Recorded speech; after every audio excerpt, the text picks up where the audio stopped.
पठाएका हुन्। सामान्य कुरा होइन। यहाँ शहीदकी आमा छिन्, ध्यान दिनु होला। कुनै पनि बिचौलियासँग साँठगाँठ गर्नुभन्दा, एक कप चिया खानुभन्दा अगाडि, उसको एक घुटको पानी खानुभन्दा अगाडि शहीदकी आमालाई सम्झिनु होला। आफ्नो छोरो चढाएर संसद छिरेकी छन् शहीदकी आमा।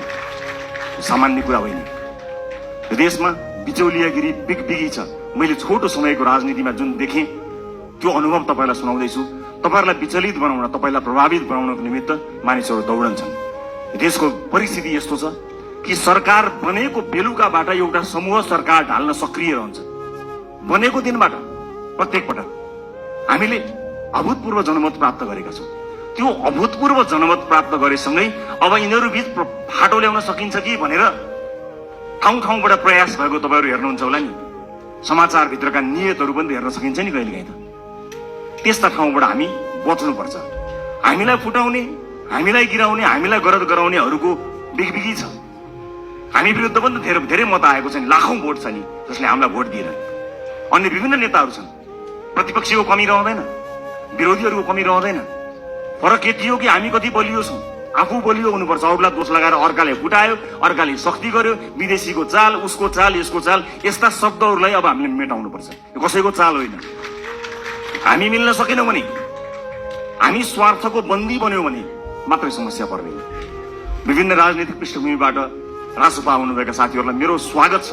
तपाईहरुले कहीँ कतै हेजिटेसन भन्छ नि, कहीँ कतै तपाईले लघुतावास राख्नै पर्दैन।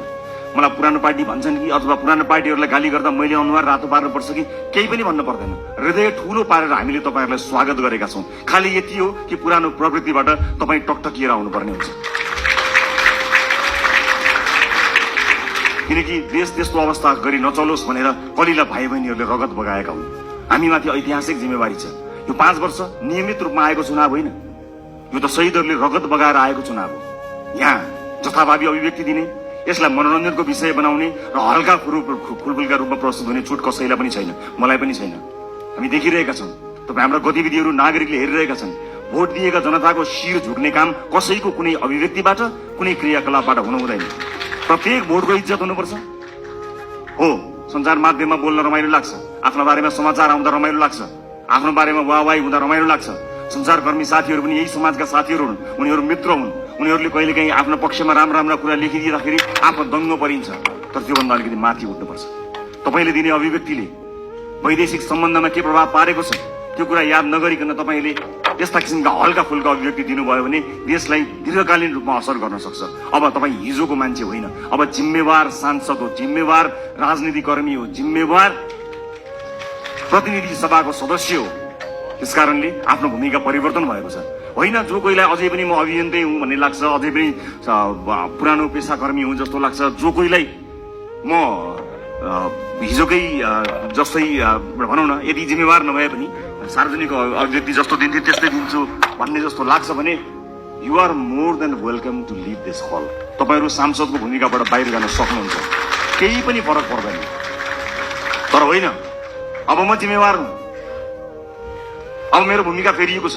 यी देशका कानूनहरू मैले फेर्नु पर्नेछ, कानूनहरूमा संशोधन ल्याउनु पर्नेछ, नयाँ कानूनहरू ल्याउनु पर्नेछ। मलाई मत दिएका जनताको घर घरमा खुसियाली आउनु पर्नेछ र मलाई मत दिएका जनताको चुलो बोल्नु पर्नेछ।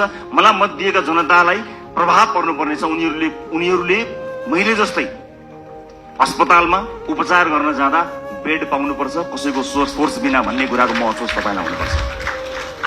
म तपाईहरुलाई अनुरोध गर्न चाहन्छु,